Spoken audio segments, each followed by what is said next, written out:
The divorce papers were already signed in his mind. He just wanted to make it a spectacle first. Julian Thorne, the tech world's newly crowned king, didn't just want to leave his wife Flora. He wanted to erase her. Standing under the crystal chandeliers of the Grand Plaza, he held his mistress's hand and laughed, calling his wife dead weight in front of the city's elite. He thought he was untouchable.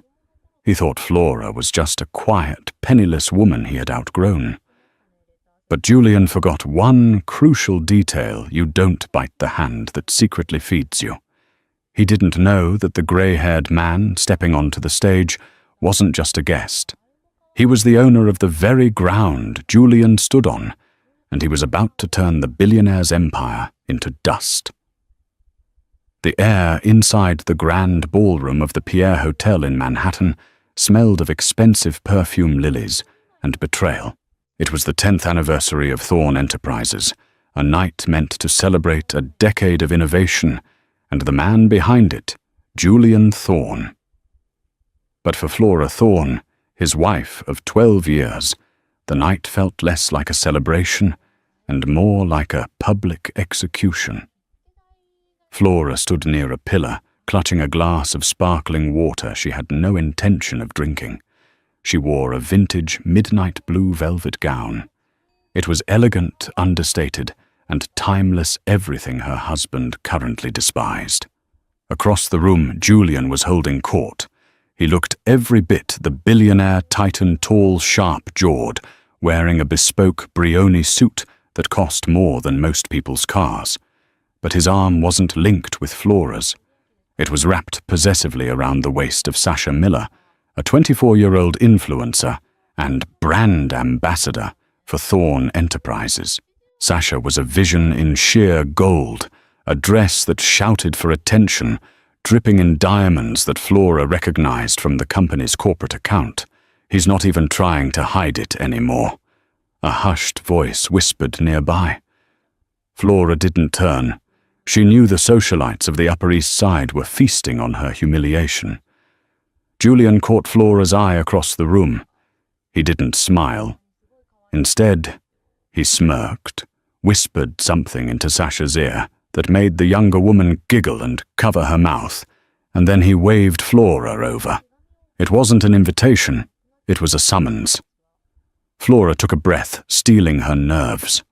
She walked through the parting crowd, head held high.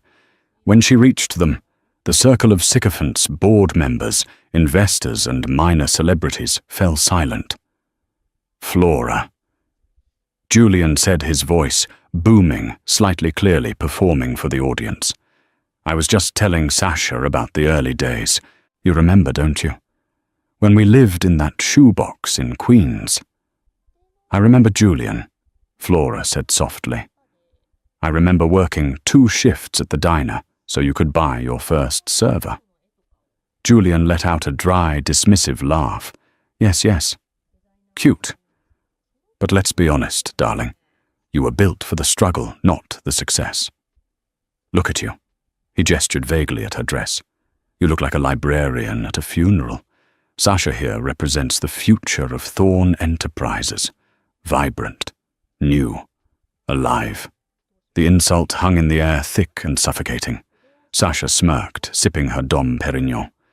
Oh, Julian, don't be mean. She tries her best. Not everyone can keep up with a visionary. Flora felt the heat rise in her cheeks, but she refused to cry. Not here. Is there a point to this, Julian? Or did you just call me over to compare me to your employee? Julian's eyes hardened. The playfulness vanished. The point, Flora, is that tonight is about the future. And frankly, I don't want you in the photos for the keynote speech. You dim the brand. Go sit at table 42. A gasp rippled through the immediate circle. Table 42 was in the back, near the kitchen doors, usually reserved for low-level staff or overflow guests. The CEO's wife was being banished to the shadows, while the mistress stood at the head table. You want me to sit by the kitchen? Flora asked, her voice steady, though her heart was hammering against her ribs. "I want you out of the way," Julian hissed, leaning in close so only she could hear. "I'm announcing the merger with Sterling Corp tonight. I'm finally a billionaire on paper, Flora. Real money. I don't need your penny-pinching, be careful Julian attitude anymore. I've outgrown you. Tonight is the beginning of my new life. Do us both a favor and disappear until the lawyers call you in the morning." Flora looked at the man she had loved for 12 years. She saw the greed in his eyes, the arrogance that had replaced the ambition she once admired. She looked at Sasha, who was preening like a cat that had gotten the cream. "Very well, Julian," Flora said, her voice dropping to a terrifyingly calm register. "I will go to table 42, but remember this arrogance is a debt that karma always collects with interest. Save the fortune cookie quotes for the diner." Julian scoffed, turning his back on her. "Come, Sasha, the photographers are waiting." As Flora walked away, navigating the sea of pitying glances, she didn't head to table 42 immediately. She stopped by the coat check, pulled a small secure phone from her clutch, a phone Julian didn't know existed, and sent a single text message. "It's time, Papa." He crossed the line. To understand the magnitude of Julian's mistake, one had to understand the lie at the center of his marriage. When Julian met Flora 12 years ago, she was indeed waitressing. She lived simply. She never spoke of family, implying she was estranged and poor. Julian, hungry and ambitious, liked that. He liked being the hero. He liked having a wife who was dependent on him, someone who looked at him like he hung the moon because he paid the rent. He never bothered to dig deeper. He never asked why Flora spoke 3 languages fluently, or why she knew exactly which fork to use at a 12-course dinner, or how she understood complex contract law, despite having no formal degree he knew of. He didn't know that Flora was born Flora Vance. The Vances were not rich in the way Julian was rich. They didn't have Instagram accounts or appear on Forbes lists. They were the people who owned the ink Forbes was printed with. They were old money industrialists, land barons, the kind of wealth that whispered rather than shouted. Flora had left that world because she wanted to be loved for herself, not her father's empire. Her father, Magnus Vance, a man rumored to be able to crash a stock market with a phone call, had let her go on one condition: if he ever disrespects you, if he ever forgets your worth, you call me. For 12 years, Flora protected Julian. She used her inheritance anonymously to fund his first failing startups through shell companies. When Thorn Enterprises was nearly bankrupt 3 years ago, it was a miraculous investment from a generic holding company called V Corp that saved him. Julian thought he was a genius who attracted investors. In reality, he was a husband whose wife was quietly paying his bills. Back at the gala, the lights dimmed. Flora sat at table 42. The tablecloth was slightly stained, and the draft from the kitchen was cold. She watched the screens illuminate with a montage of Julian's achievements. Suddenly the ballroom doors swung open with a heavy thud, interrupting the intro music. It wasn't a loud entrance, but it was a commanding one. A group of 4 men walked in. They were dressed in suits that made Julian's Brioni look like off-the-rack polyester. At the center of them walked a man in his late 60s. He had steel-gray hair, swept back, a neatly trimmed beard, and eyes that looked like chips of ice. He walked with a cane topped with a silver wolf's head, but he didn't lean on it. He carried it like a weapon. The security guards, usually aggressive, stepped aside instinctively. There was an aura of power around this man that screamed danger. Julian, standing on the stage with a microphone, frowned. He squinted against the spotlight. "Excuse me. This is a private event. Security." The head of security, a burly man named Franks, hurried over to the newcomer. Sir, I need to see your invitation. The grey-haired man didn't stop walking. He didn't even look at Franks. He simply held up a single finger. One of his bodyguards handed Franks a business card. Franks looked at the card, his face drained of colour. He immediately stepped back, bowing his head, and spoke into his radio. "Stand down! Let them through! Repeat, stand down!" Julian's irritation grew. This old man was stealing his thunder. Sasha tugged at Julian's sleeve. "Who is that? Why is everyone staring at him?" "I don't know," Julian muttered into the hot mic. "But he's about to be thrown out." The stranger continued his long walk toward the stage. But then he deviated. He didn't go to the VIP section. He didn't go to the bar. He walked straight to the back of the room through the shadows until he reached table 42. The entire room turned, craning their necks. The music had stopped. The silence was absolute. The man stopped in front of Flora. He looked at the kitchen doors, then at the stained tablecloth, and finally at his daughter. His eyes softened just for a fraction of a second before hardening into diamond-edged fury as he looked back towards the stage. "You kept your promise, Papa," Flora whispered, standing up. Magnus Vance took his daughter's hand and kissed it gently. Then his voice, deep and gravelly, carried through the silent ballroom without the need for a microphone. "I told you, Flora. You cannot build a castle on a swamp. Eventually the mud shows through." Julian, losing patience, barked from the stage.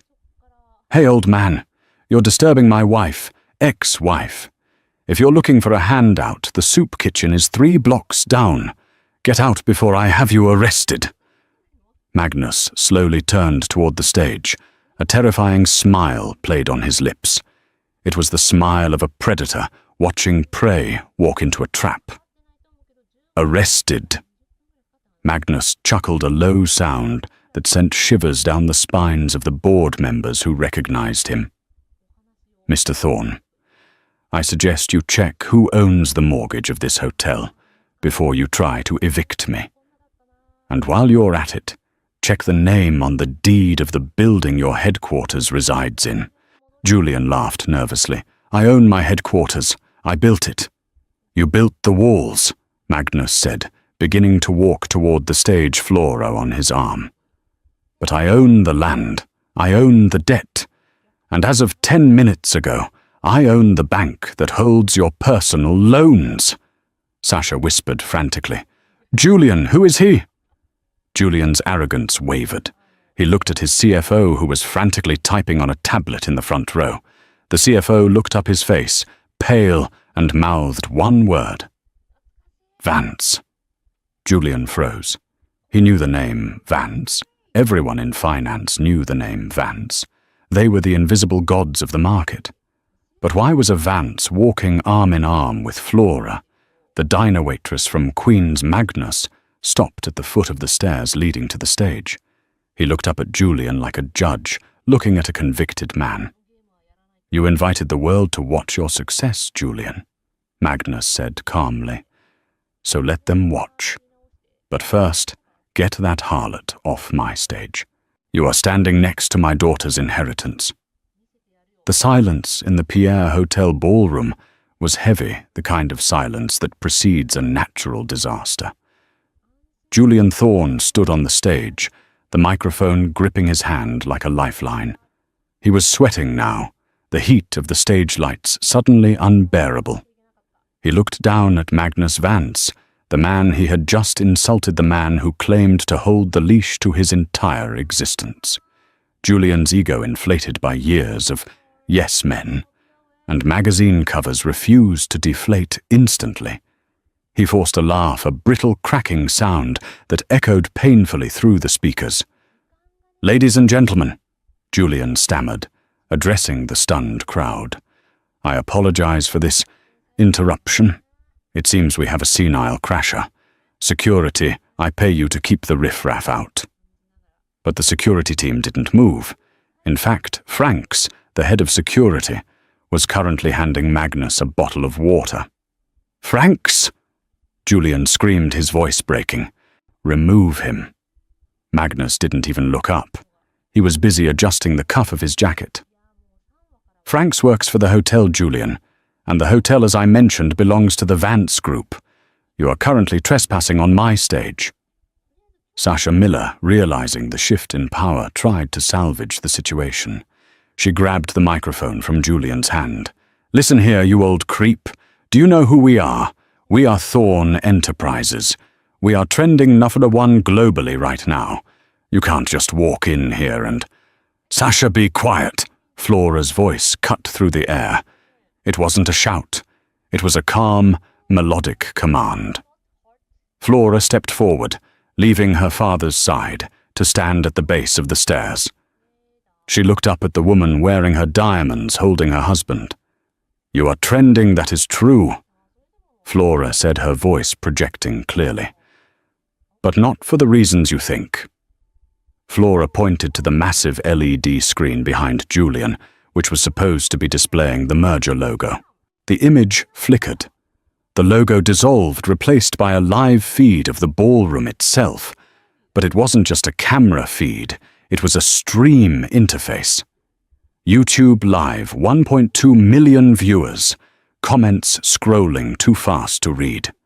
You see, Julian, Flora said, I knew you were going to try to erase me tonight. I knew you'd try to make me look small so you could feel big. So I decided to let the world see the real you. I've been live streaming from my brooch since I walked in. Julian's face went ghastly white.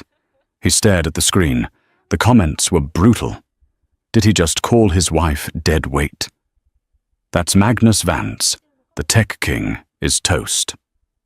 Look, Team Flora. You set me up, Julian roared, pointing a shaking finger at her.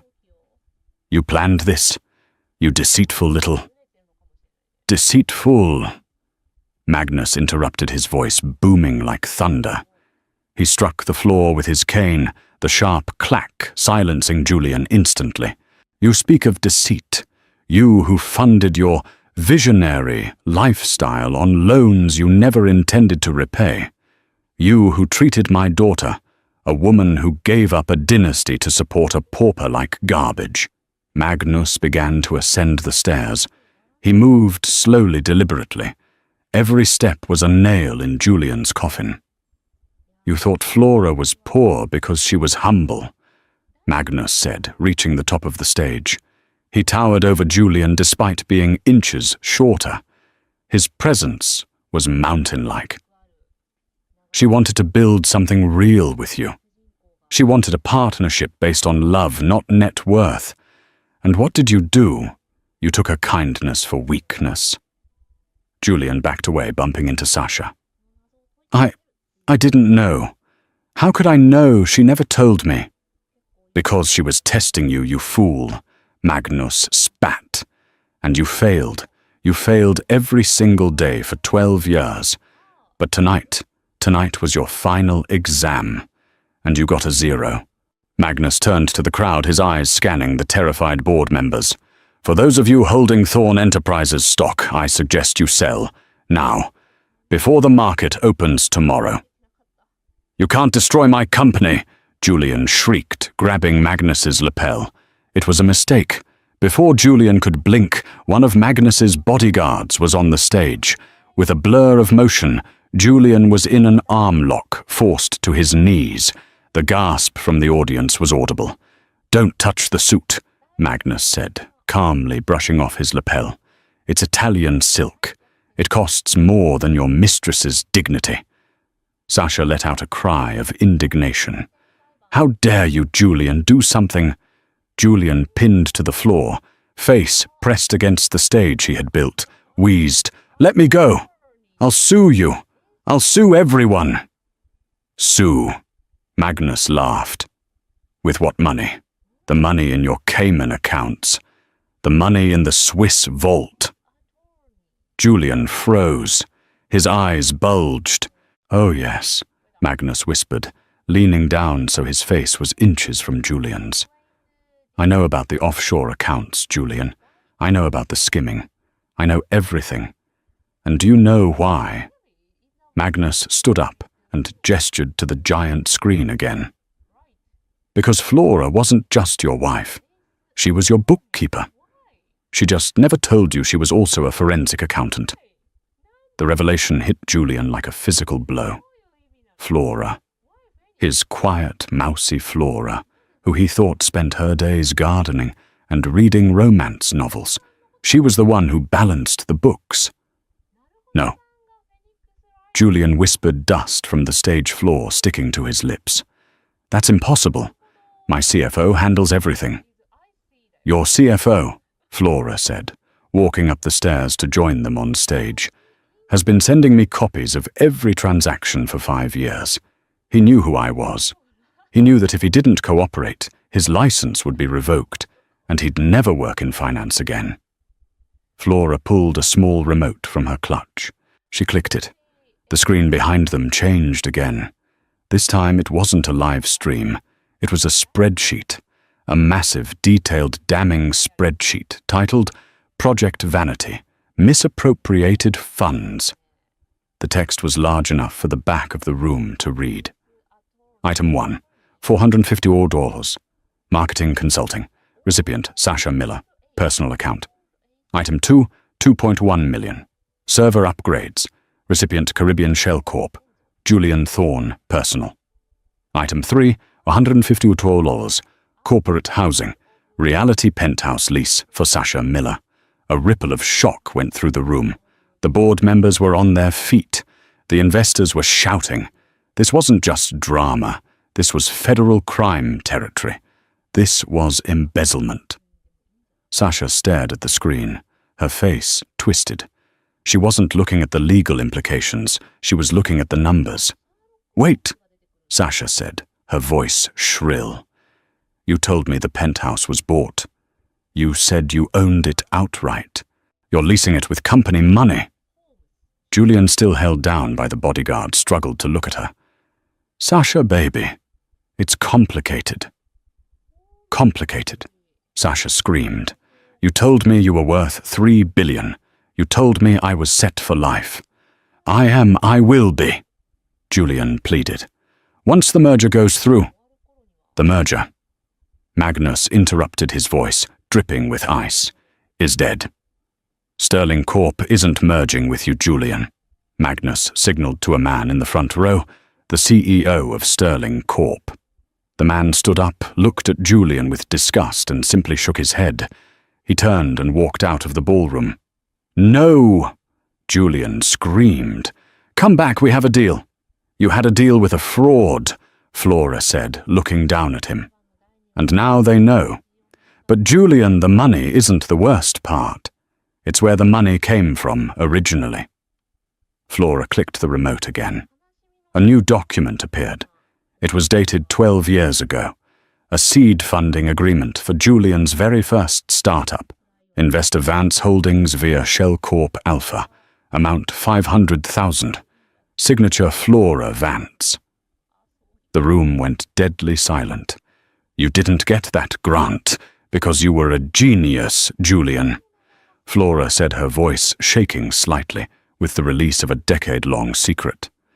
You were rejected by every bank in the city. I remember you crying on our mattress on the floor. I couldn't bear to see you broken, so I asked my father for my trust fund early. I gave it all to you, every cent. Julian looked up at her, his eyes wide with horror.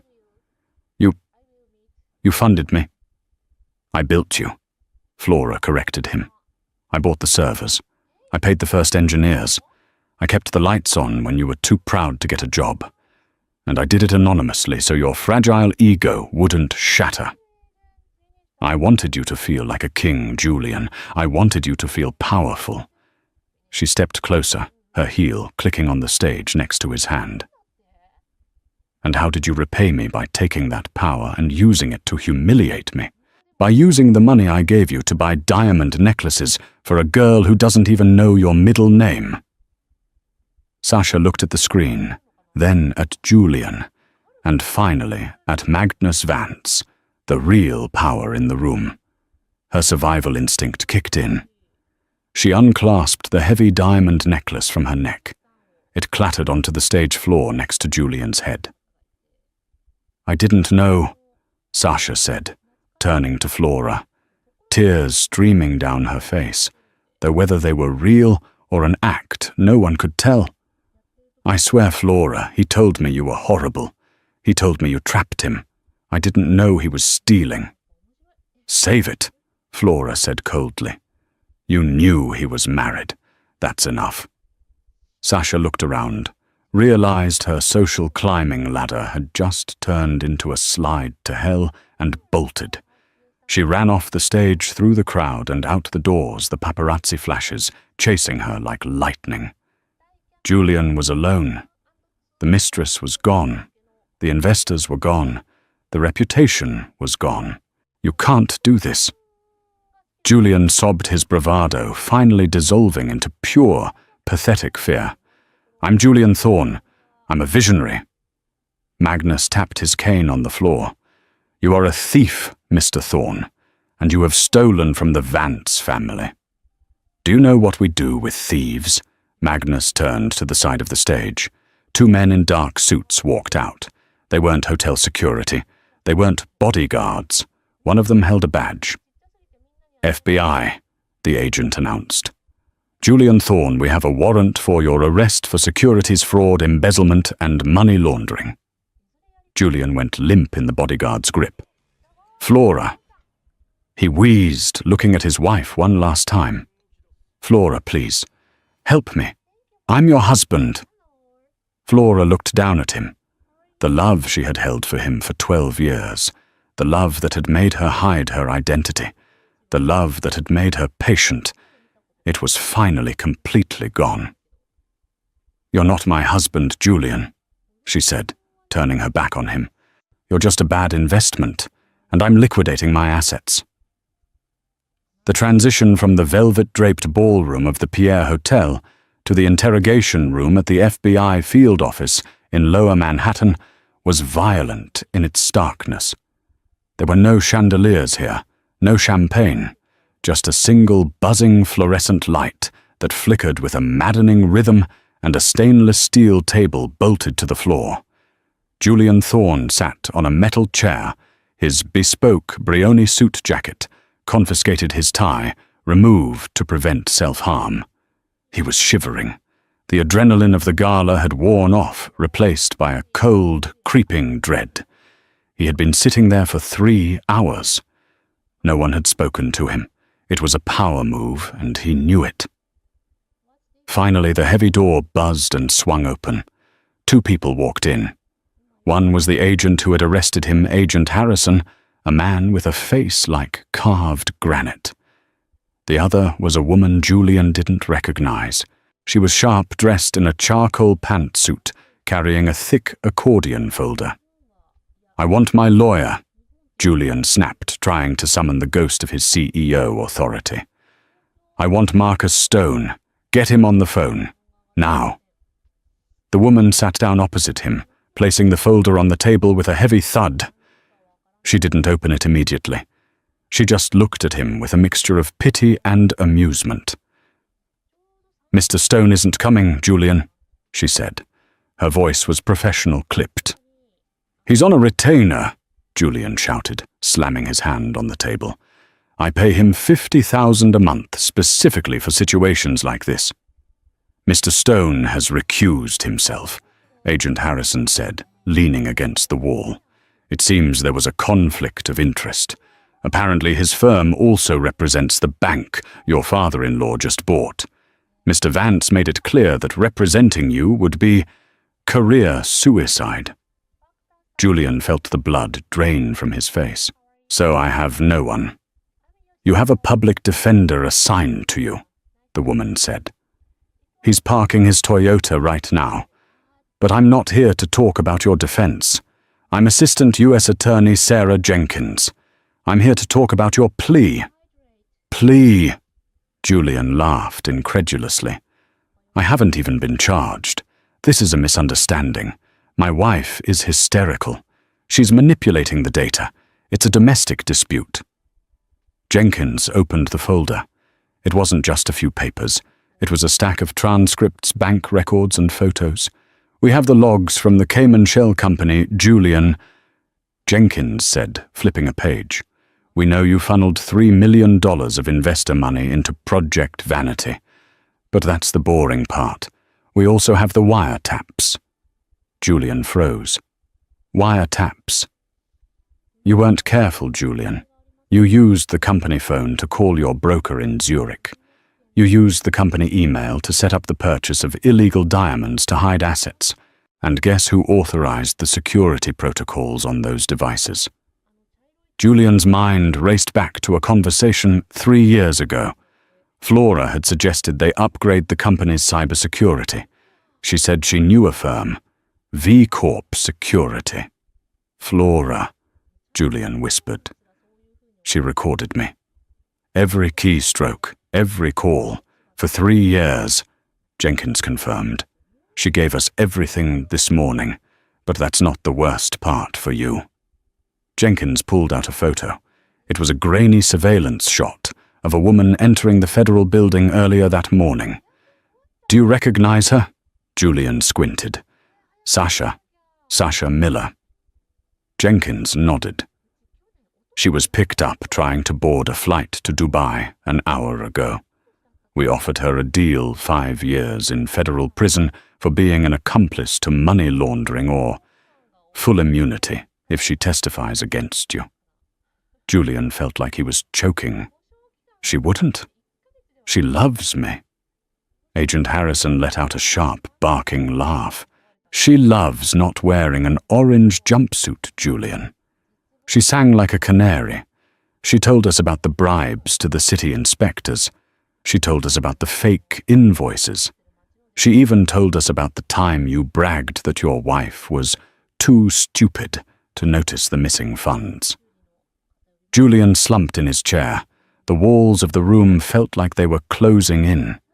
He had lost his lawyer. He had lost his mistress. He had lost his company. "What do you want?" Julian croaked. "We want the names of the board members who helped you," Jenkins said, leaning in. "You didn't do this alone. Someone cooked the books before Flora caught them. Give us the CFO. Give us the auditors. And maybe we recommend 15 years instead of 25. Julian stared at the metal table. He thought of Flora. He thought of her quiet smiles, the way she used to massage his shoulders after a long day, the way she had literally bought his career. And he realized with a sickening jolt that she hadn't just watched him fall. She had dug the pit, covered it with leaves, and waited 3 years for him to step into it. "I want to see her," Julian said, his voice trembling. "She's not coming," Harrison said. "I have something on her." Julian lied, desperation clawing at his throat. I have secrets about the Vance family. If she doesn't come here, I'll tell the press everything." Jenkins and Harrison exchanged a look. Jenkins shrugged. "I'll pass on the message. But, Julian, I wouldn't bet against the house." 2 days later, Julian got his wish.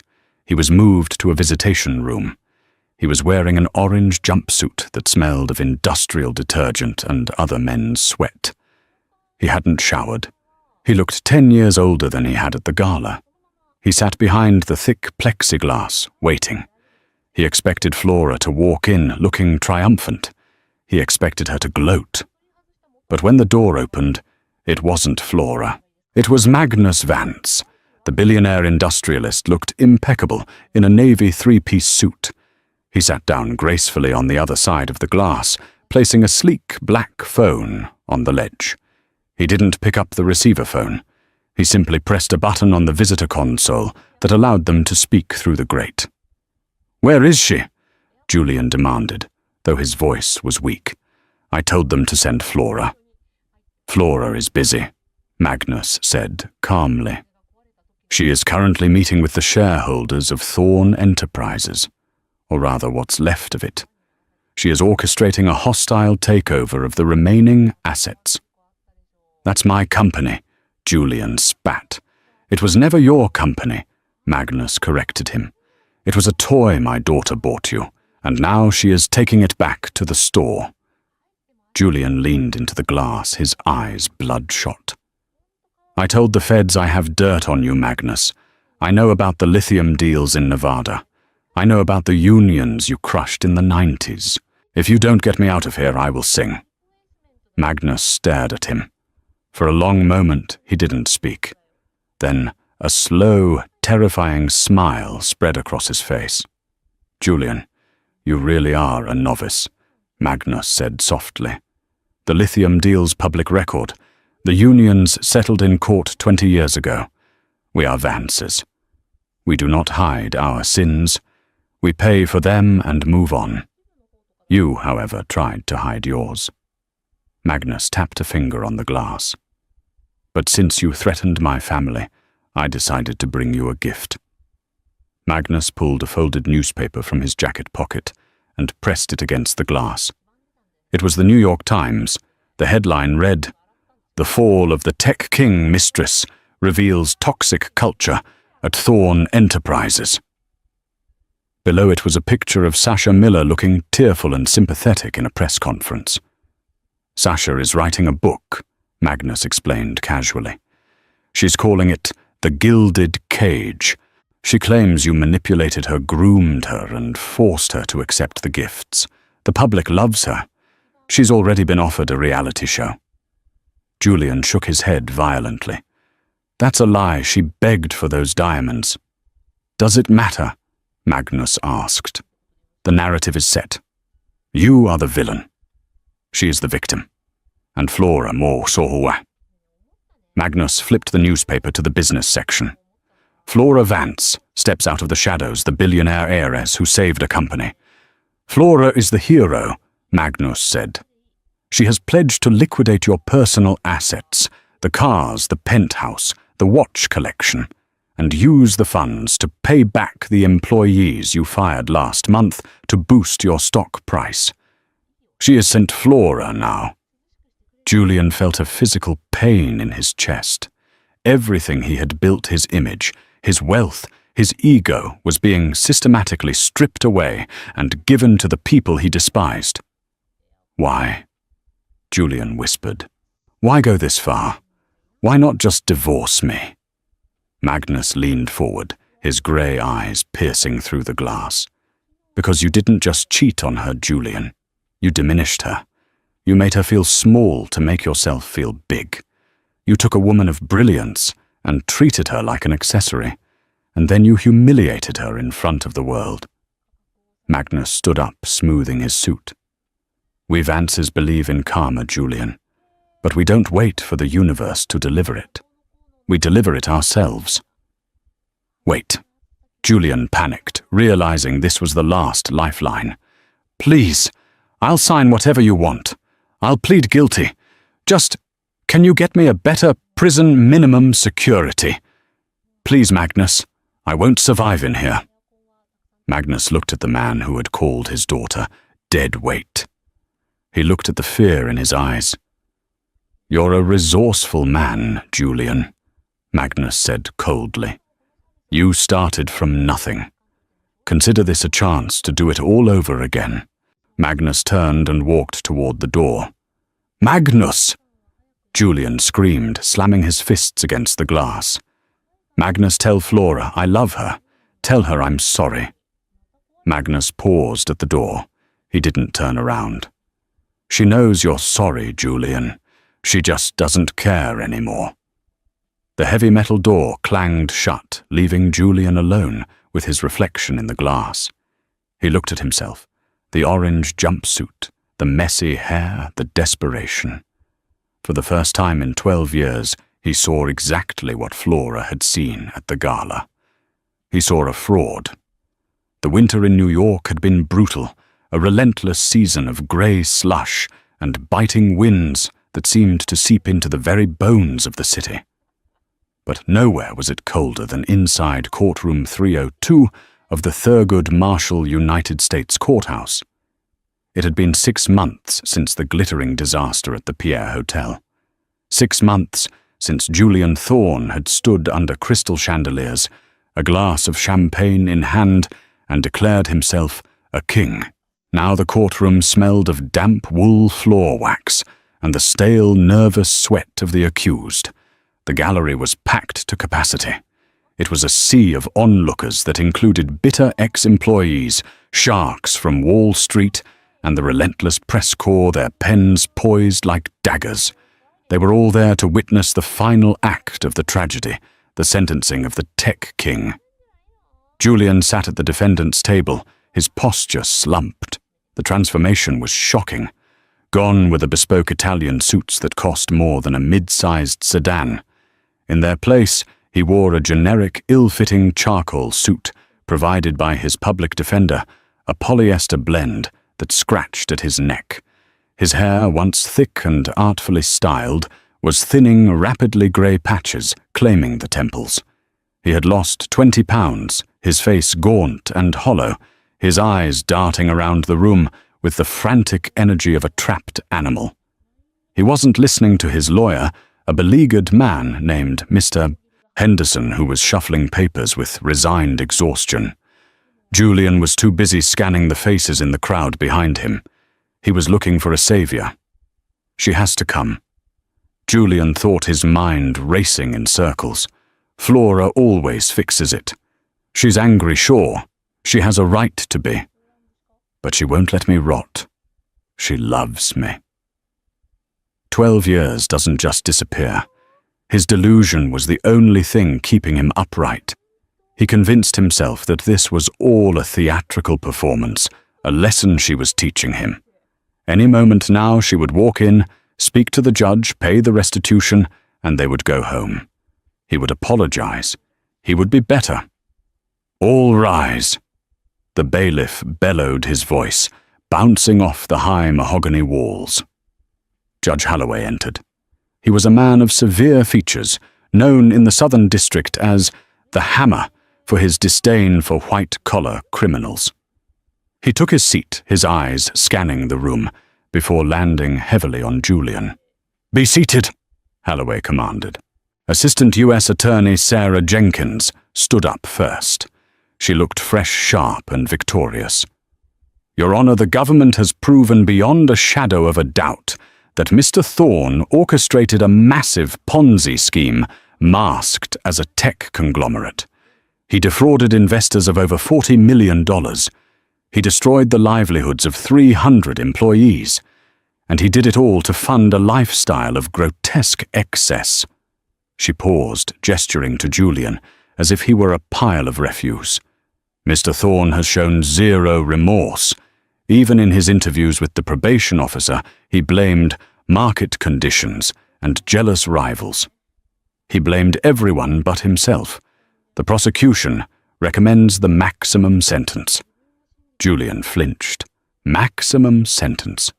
The words echoed in his ears like a death knell. "Mr. Henderson," the judge asked. Julian's lawyer stood up, buttoning his cheap jacket.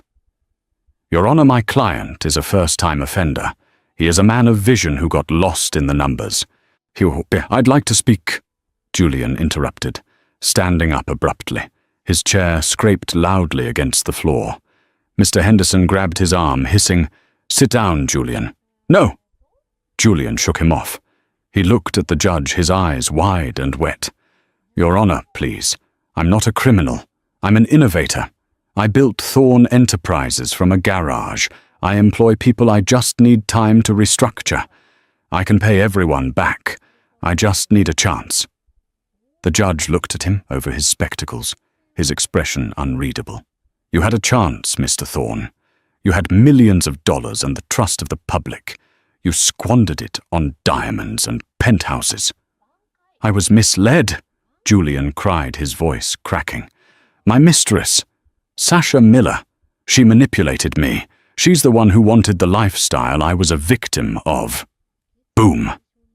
The heavy double doors at the back of the courtroom swung open with a resounding thud that cut Julian off mid-sentence. The air in the room seemed to change instantly. The murmuring crowd fell dead silent. Heads turned in unison. Flora Vance stood in the doorway. She was a vision of ice and steel. She wore a white structural suit that looked tailored to the millimeter, glowing softly under the courtroom lights.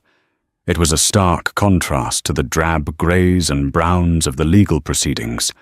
Her hair was cut in a sharp, asymmetrical bob that framed her face like a helmet. She wore no jewelry save for a single item pinned to her lapel, the diamond brooch she had used to live-stream Julian's downfall. She didn't look at the press. She didn't look at the gallery. She walked down the center aisle, her heels striking the floor with a rhythmic, deliberate clack, clack, clack. It was the sound of a countdown. Magnus Vance was not with her. She did not need her father today. She was not a daughter seeking protection. She was a queen coming to execute judgment. Julian let out a breath he didn't know he was holding. "Flora," he whispered, a smile breaking through his terror. She came. She's wearing white. White is the color of forgiveness. Flora passed the bar and stopped at the prosecution's table. She nodded to Sarah Jenkins, then turned to the bench. "Your Honor." She said, her voice clear, melodic, and carrying to the back of the room without a microphone. "I am Flora Vance. I am the primary victim of the defendant's personal fraud, and I represent the consortium of creditors he defrauded." Judge Holloway nodded respectfully. "The court recognizes Mrs. Vance. You may proceed with your impact statement."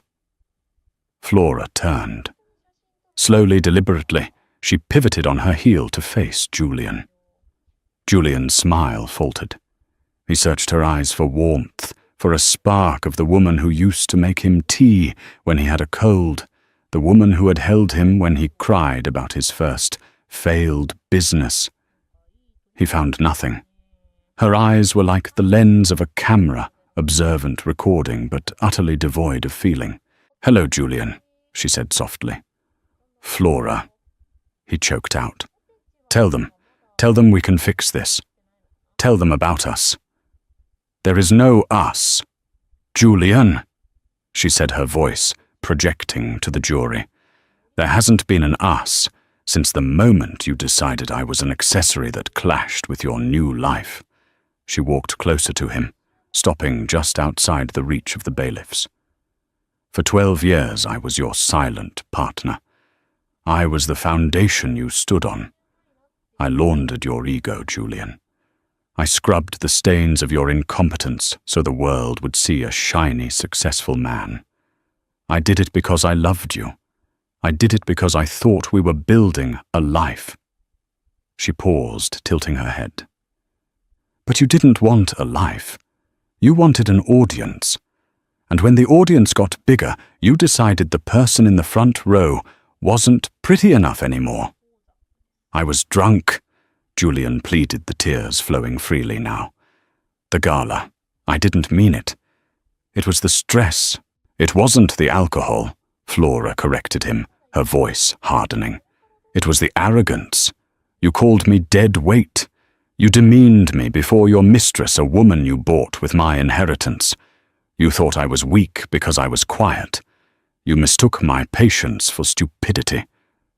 She turned back to the judge, pulling a document from her sleek leather portfolio. "Your Honor, the defendant has spent the last hour begging for a chance to save his company and protect his legacy.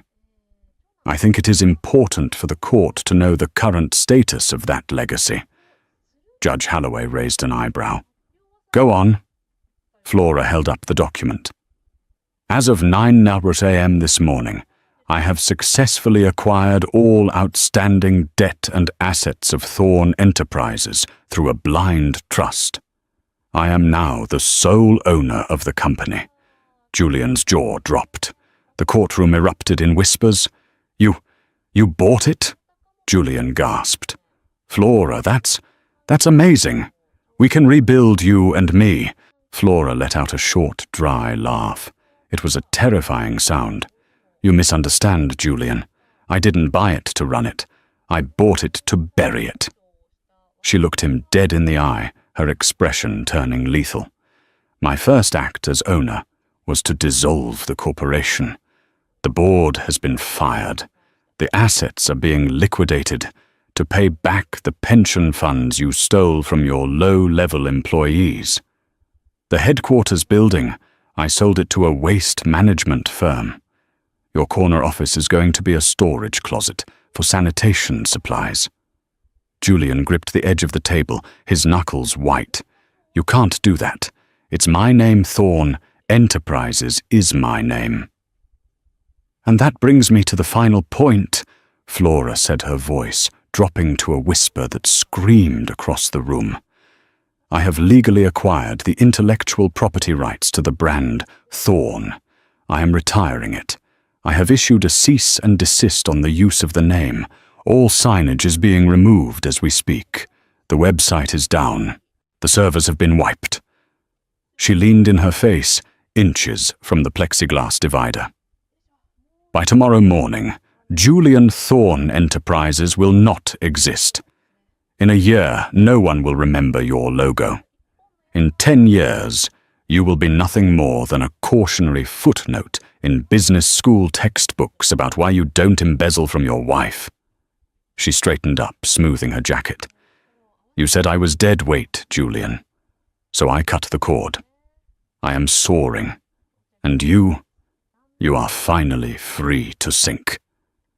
Flora walked away from him. She didn't look back at his shattered expression. She walked to the front row of the gallery and sat down, crossing her legs with the grace of a monarch. Julian sat frozen. It wasn't the prison time that broke him. It was this. The erasure. He wasn't just going to jail. He was being deleted from history. "Mr. Thorne, stand up," Judge Halloway barked. Julian stood swaying on his feet. He felt like a ghost. "Julian Thorne." The judge began, his voice grave. "You have engaged in a level of deceit and narcissism that is staggering even for this court. You betrayed the public trust.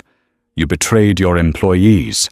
And most egregiously, you betrayed the very family that sustained you." The judge picked up the gavel. "The court accepts the jury's verdict. I hereby sentence you to 25 years in a federal correctional institution." 25, Julian shrieked. "The guidelines said 20. You can't give me 25. I am adding 5 years for the obstruction of justice and the malicious concealment of assets," Halloway said coldly. "You are also ordered to pay restitution in the amount of $50 million. You are banned for life from serving as an officer of any public company." Bang! The gavel struck the wood block with the finality of a coffin lid slamming shut. "Remand the defendant into custody immediately." "No!" Julian screamed as 2 large U.S. Marshals moved in on him. "No, wait! Flora, help me!" The Marshals grabbed him by the arms. The cheap fabric of his suit bunched up as they hauled him back. He kicked and thrashed, all dignity gone. "I'm sorry," he wailed, his voice cracking into a sob. "I'm sorry, Flora. I love you. Don't let them take me. I'm a billionaire. I'm a visionary." Flora watched the spectacle from her seat. She didn't blink. She didn't flinch. She watched as her husband, the man she had given 12 years of her life to, was dragged through the side door, his fingernails scraping against the wood frame, his screams echoing until the heavy door clicked shut. The silence that followed was heavy. Flora stood up. The show was over. As she made her way up the aisle, the press swarmed. They were kept back by the bailiffs, but they leaned over the railings, microphones thrust out like spears. "Mrs. Vance, Mrs. Vance," a reporter from the Times shouted. "You just decimated his company.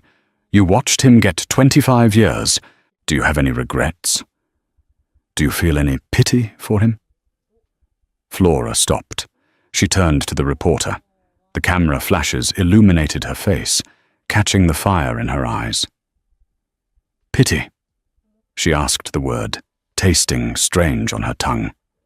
She looked back at the empty defendant's chair, then at the reporter. A small, enigmatic smile played on her lips. "He wanted a trophy wife," she said calmly. "He just forgot that trophies are heavy. If you drop them, they break your toes. She turned and pushed through the double doors, stepping out of the suffocating courtroom and into the main atrium. Magnus Vance was waiting for her by the exit. He was leaning on his silver wolf cane, watching her approach. He saw the way she walked, shoulders back, head high, the weight of the last decade finally lifted from her spirit. "Is it done?" Magnus asked, his voice gruff but gentle. "It's done, Papa," Flora said. "And the company dog gone," she replied. "I donated the remaining patent portfolio to a non-profit for young engineers. The rest is ash." Magnus smiled, linking his arm with hers. "Good. You know there's a board meeting at Vance Industries in an hour. We need a new CFO, someone who knows how to spot a liar." Flora smiled, and for the first time in years it reached her eyes. "I think I'm available," she said. Together they walked out of the courthouse doors. The storm outside had broken. The grey clouds were parting, revealing a piercing, brilliant blue sky. The air was cold, but it was clean. It tasted like freedom. And that, ladies and gentlemen, is the end of Julian Thorne. It's a brutal reminder that in the game of life, you never really know who is holding the cards. Julian thought his power came from his bank account and his title. He didn't realize that his true power was the woman standing quietly in his shadow. He made the classic mistake of confusing kindness with weakness. He thought Flora was fragile because she was silent. But as we just saw, silence isn't empty, it's full of answers. Flora didn't just get revenge. She executed a masterclass in corporate warfare. She didn't just break his heart. She erased his name. What stood out to me the most was that final moment in the courtroom. She didn't scream, she didn't cry, she just stated the facts. She liquidated the asset. It's the ultimate mic drop. I want to know what you think. Was 25 years enough? Or was the erasure of his legacy the real punishment? And if you were Flora, would you have decimated his company, or would you have kept it for yourself? Let me know your thoughts in the comments below. I read every single one. If you enjoyed this saga of betrayal and karma, please smash that like button. It helps the algorithm find more people who love a good justice story. And if you haven't already, hit subscribe and turn on that notification bell. I have another story coming up next week about a gold-digging husband who tries to steal his wife's lottery winnings only to find out the ticket was never real. You won't want to miss it. Until then, stay sharp and remember, be careful who you step on, because they might be the ground holding you up. See you next time.